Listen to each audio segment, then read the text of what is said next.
कि फायरिंग के ऑर्डर हुए हैं, लोग हट जाए, इस तरह की कोई अपील की गई थी? हाँ, मैंने की थी।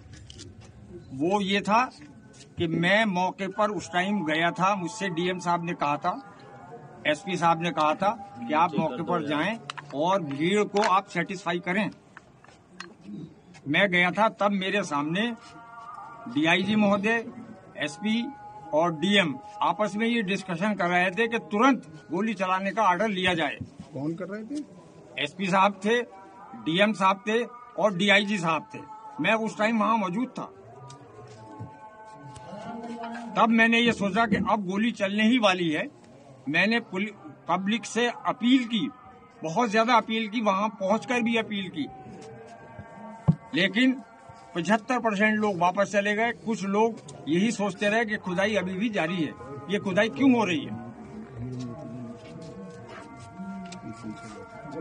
तो मैंने फौरन ही अनाउंस किया कि गोली चलने के आदेश मिल चुके हैं पुलिस प्रशासन को, लिहाजा मेरी गुजारिश है, अल्लाह के वास्ते, खुदा के वास्ते, सारे लोग हट जाएं, चले जाएं, अपने अपने घरों को चले जाएं, शांति बनाए रखें।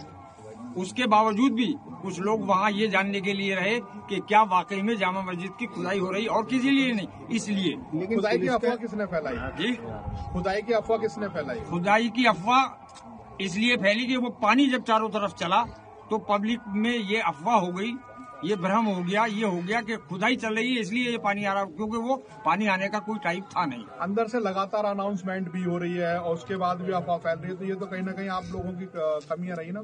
नहीं, हमारी क्या कमी रही, हम तो बराबर अनाउंस कर रहे हैं। पानी की जो कमी है, सबसे बड़ा जो अफवाह फैली है वो पानी को देख के फैली है कि ये पानी क्यों आ रहा है। इसका मतलब ये है कि अंदर खुदाई हो रही है, जबकि हम बराबर अनाउंस कर रहे थे वहाँ खुदाई नहीं हो रही थी, लेकिन पब्लिक के जहन में यही बात हुई कि शायद खुदाई हो रही है, और ये क्यों हो रही है।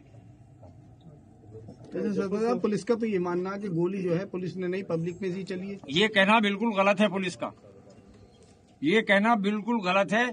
पुलिस गोली हमारे सामने चला रही थी, मैं मौके पे मौजूद था।